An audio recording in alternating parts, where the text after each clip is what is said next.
ஆண்டவராகிய இயேசு கிறிஸ்துவின் நாமத்தில் உங்கள் யாவருக்கும் என் அன்பின் வாழ்த்துக்கள். இன்றைய தியானத்தின் தலைப்பு ஊனியல்பு, உலகின் போக்கு, வே ஆஃப் த வேர்ல்ட். ரோமர் 8ஆம் அத்தியாயம் முதல் 10 வசனங்களை வாசிக்கிறேன். ஆனபடியால் கிறிஸ்து இயேசுவுக்கு உட்பட்டவர்களாயிருந்து மாம்சத்தின்படி நடவாமல் ஆவியின்படி நடக்கிறவர்களுக்கு ஆக்கினை தீர்ப்பு இல்லை. கிறிஸ்து இயேசுவினாலே ஜீவனுடைய ஆவியின் பிரமாணம் என்னை பாவம் மரணம் என்பவைகளின் பிரமாணத்தினின்று விடுதலையாக்கிற்றே. அது எப்படி எனில், மாம்சத்தினாலே பலவீனமாயிருந்த நியாயப்பிரமாணம் செய்யக்கூடாததை தேவனே செய்யும்படிக்கு தம்முடைய குமாரனை பாவ மாம்சத்தின் சாயலாகவும் பாவத்தை போக்கும் பலியாகவும் அனுப்பி மாம்சத்திலே பாவத்தை ஆக்கினைக்குள்ளாக தீர்த்தார். மாம்சத்தின்படி நடவாமல் ஆவியின்படி நடக்கிற நம்மிடத்தில் நியாயப்பிரமாணத்தின் நீதி நிறைவேறும்படிக்கே அப்படி செய்தார்.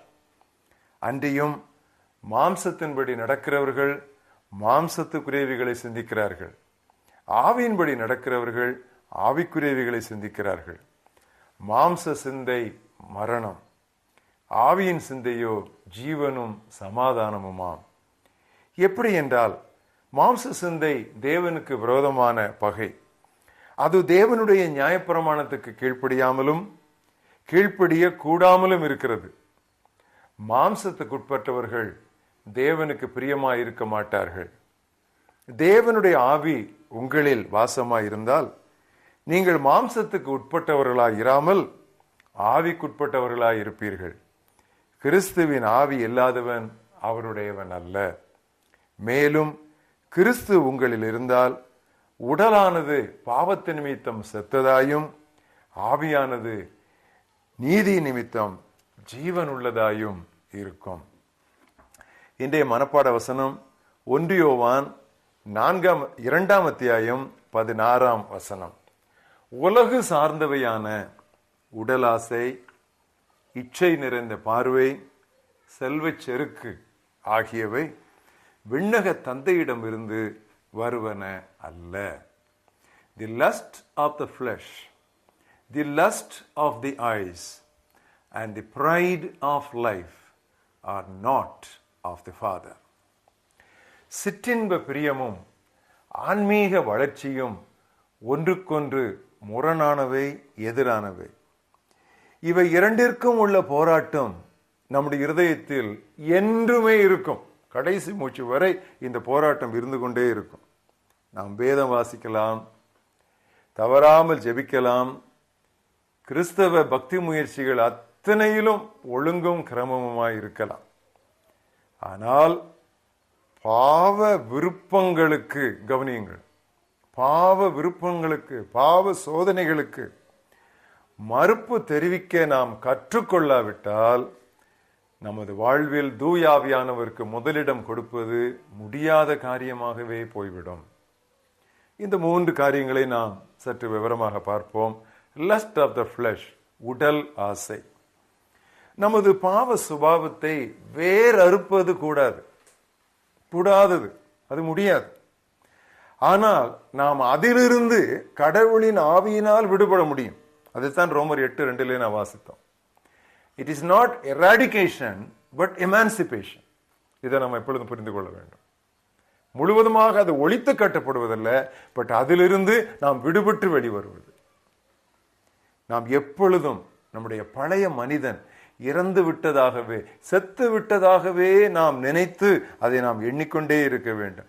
அவ்வப்பொழுது தியானத்தில் வந்து போகிற ஒரு எண்ணமாக அல்ல, திடமானதா எப்பொழுதும் நம்முடைய இருதயத்தில் இருத்திக் கொள்ள வேண்டிய சத்தியம் அது. மனதில் இந்த உள்ளான வெற்றியின் உறுதிப்பாடே வெளியே உள்ள நம்முடைய போராட்டங்களை மேற்கொள்ள அடிப்படையாகும். 2வது, லஸ்ட் ஆஃப் தி ஐஸ், அதாவது இச்சை நிறைந்த பார்வை. உலகின் போக்கு ஒரு நாளும் உன்னதரின் வழியோடு இசைந்து செல்லாது. ஏனெனில் உலகம் முழுவதும் தீயவனாகிய சாத்தானுக்குள் கிடக்கிறது. முதல் நூற்றாண்டிலேயே யோவான் அப்படி எழுதினான் என்றால் இப்பொழுது எப்படி என்று நாம் சொல்ல தேவையில்லை. உலக நட்பையும் சிற்றின்ப நாட்டத்தையும் ஆன்மீக விபச்சாரம் என்று பக்தர் யாக்கோபு சாடுகிறார். இப்படி சொல்வதால் நாம் பொருட்கள் எதையும் உடைமை கொள்ளக்கூடாது என்றோ அனுபவிக்க கூடாது என்றோ பொருள் அல்ல. நாம் அவைகளை வைத்திருக்கிறோமா, அவைகள் நம்மை வைத்திருக்கின்றனவா என்பதுதான் கேள்வி. Do we have things or do things have us? That's a question. இவ்வுலகின் வாழ்க்கையை நியாயமான முறையில் அனுபவிக்க கடவுள் எதிராக இல்லை. அவர்தானே ஆசீர்வாதங்களை கொடுத்தவர். ஆனால் இவ்வுலக ஆசீர்வாதங்கள் நம்மை விட்டு எடுபடும் போது அல்லது அவற்றை விட்டுவிட வேண்டும் என்று நமக்கு அழைப்பு வரும் பொழுது நாம் எப்படி உணர்கிறோம் என்பதுதான் உண்மையான அமில பரிசோதனை. பொருட்கள் மீது உள்ள பிடிப்பு நமக்கு இறுக்கமாயிருந்தால் தேவ நடத்துதலை பின்பற்றுவது கடினம், அது சாத்தியமல்ல.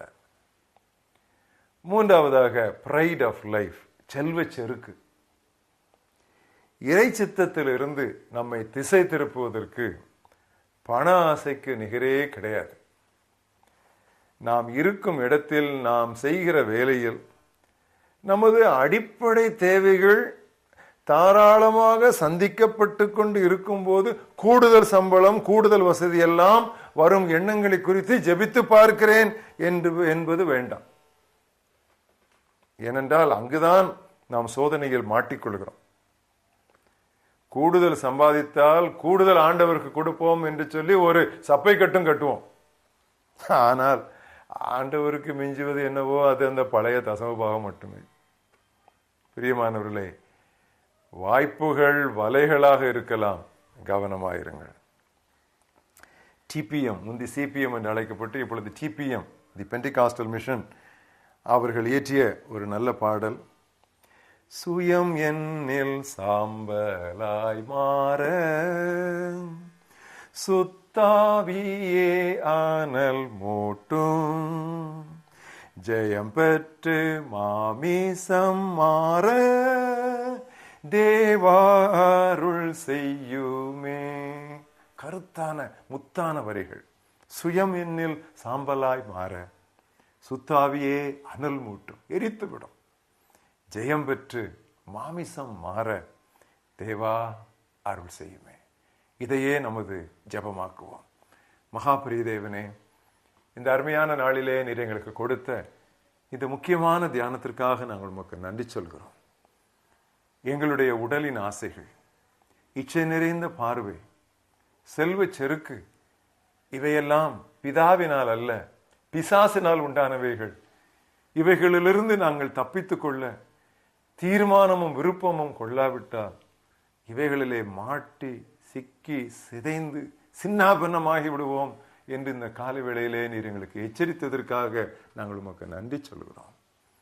ஆண்டவரே, எங்களை மயக்கி மாய்த்து கொண்டிருக்கிற இந்த 3 முக்கிய பிரதிநிதித்துவ பாவங்களிலிருந்து கர்த்தாவே, உம்முடைய குமாரனாய் இயேசு கிறிஸ்துவின் ஆவியின் மூலமாக நீர் எங்களை விடுவிக்க வேண்டும் என்று நாங்கள் ஜெபிக்கிறோம். Emancipate us, O God, so that everywhere our gospel will be an emancipation proclamation. சுயம் என்னில் சாம்பலாய் மாற சுத்தாவியே என்னில் அனல் மூட்டும். உம்மை போல நாங்கள் மாறட்டும். உடைய குமாரனாய் இயேசு எங்களை போல உடல் கொண்டவராய், இரத்தமும் மாமிசமும் கொண்டவராய் இந்த உலகத்தில் இருந்தாலும் இந்த பாவங்கள் அத்தனையும் வென்றுவிட்டு, இதோ நான் இவைகள் எல்லாம் வென்று விட்டேன், ஆகையால் உற்சாகமாயிருங்கள், திடன் கொள்ளுங்கள் என்று சொன்னாரே, அந்த வெற்றியை நடைமுறையில் எங்களுடைய வெற்றியாக்க கர்த்தாவே எங்களுக்கு விருப்பமும் வல்லமையும் நீர் தருகிறதற்காக நாங்கள் நன்றி சொல்லுகிறோம். வெற்றி மேல் வெற்றியடைய உதவி தாரும். இயேசு கிறிஸ்துவின் நாமத்தில் ஜெபிக்கிறோம் எங்கள் ஜீவனுள்ள பிதாவே, ஆமென்.